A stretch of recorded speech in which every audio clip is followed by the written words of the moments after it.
دنیا کی تاریخ کی ایسی ڈسکوری جس نے کئی دیشوں کو یہ سوچنے پر مجبور کیا ہے کہ انڈیا کی چندریان 3 بھیجنے کے پیچھے اصل وجہ کیا ہے۔ جو اسرو نے بتایا ہے وہی حقیقت ہے یا پھر اس کے پیچھے انڈیا کا کوئی اور مقصد ہے۔ لیکن ایسی آخر کون سی ڈسکوری ہوئی ہے جس کے بعد سے اس سوال نے جنم لیا ہے کہ اب آخر انڈیا کا مقصد کیا ہے؟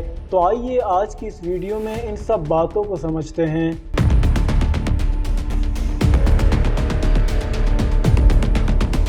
قریب ایک ماہ پہلے چاند کے ساؤتھ پر دنیا کا پہلا خلائی مشن بھیج کر انڈیا نے تاریخ رقم کی تھی۔ چندریان 3 کے ذریعے چاند کی سطح پر وکرم نام کا لینڈر اور پرگیان نام کا روور اتارا گیا، جن کی مدد سے 10 دن تک انفارمیشن اور پکچرز حاصل کرنے کے بعد اس انفارمیشن کو واپس زمین پر قائم کنٹرول روم بھیجی گئی۔ اس ماہ کے آغاز میں سائنٹسٹ نے ان مشینوں کو وقفہ دیا تاکہ وہ سورج کی روشنی کی مدد سے اپنی بیٹریاں چارج کر سکے۔ Indian Space Research Organisation ISRO کا کہنا ہے کہ اب یہ مشینیں 22 سپٹمبر کے قریب اسے دوبارہ سے سٹارٹ کیا جائے گا۔ اسرو نے وکرم اور پرگیان کی حرکات اور ان سے حاصل کردہ انفارمیشن اور پکچرز کے بارے میں باقاعدگی سے اطلاعات دی تھی، جنہوں نے ایک جانب انڈیا کے شہریوں کو اس مشن سے آگاہ رکھا ہے تو وہیں پر دوسری جانب بہت سے لوگ ان ڈسکوریز کے سائنسی اہمیت کے بارے میں سوال کر رہے ہیں۔ 2 سپٹمبر کو جب پرگیان روور کو بند کیا جانے والا تھا، اس سے قبل اسرو نے یہ اعلان کیا کہ یہ اب تک 100 میٹر کا سفر طے کر چکا ہے۔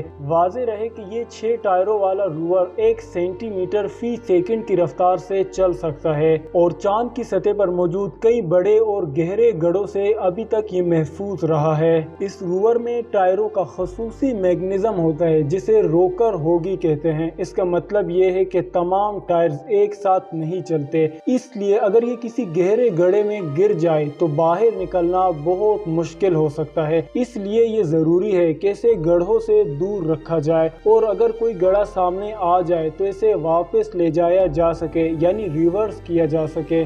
یہ کام روور کی آنکھ کی مدد سے سائنٹسٹ کرتے ہیں جو زمین پر کمانڈ سینٹر میں موجود ہوتے ہیں۔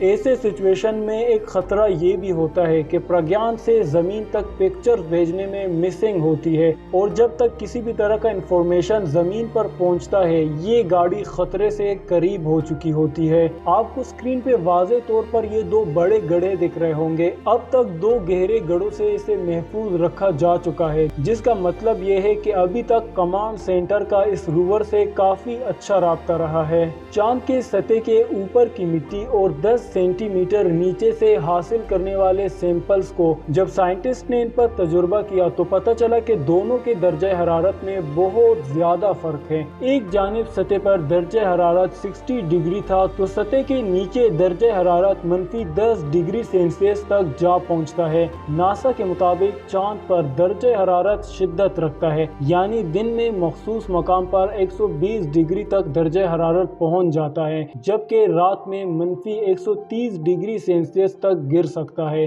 چاند کی سطح پر چند گڑھوں میں جہاں سورج کی روشنی نہیں پہنچ پاتی وہاں پر -250 ڈگری سیلسیس تک کا درجہ حرارت ریکارڈ کیا جا چکا ہے۔ درجہ حرارت میں اس حد تک رد و بدل اس لیے اہم ہے کیونکہ اس سے پتہ چلتا ہے کہ چاند کی مٹی، جسے لونر ریگولت کہا جاتا ہے، یہ کافی اچھی انسولیٹر ہوتی ہے۔ اس کا مطلب یہ ہے کہ خلا میں کالونیاں بنا کر گرمی اور سردی کے علاوہ تابکاری سے محفوظ رہنے کے لیے اسے استعمال کیا جا سکتا ہے۔ یہ مٹی ایسی کالونی کو قدرتی طور پر محفوظ رکھ سکتی ہے۔ اس کے علاوہ ایک مین وجہ یہ بھی بتائی جاتی ہے کہ چاند کے درجہ حرارت کی ایک وجہ سطح کے نیچے برفانی پانی کی موجودگی بھی ہو سکتی ہے۔ پرگیان روور پر فٹ کیے گئے ان لیزر ڈیٹیکٹر کی مدد سے جب چاند کے ساؤتھ کی سطح پر کیمیکلز کو ناپا گیا تو معلوم ہوا کہ ان میں سے ایلومینیم، کیلشیم، کرومیم، ٹائٹینیم، مانگیز، سلیکون اور آکسیجن کی شناخت ہوئی،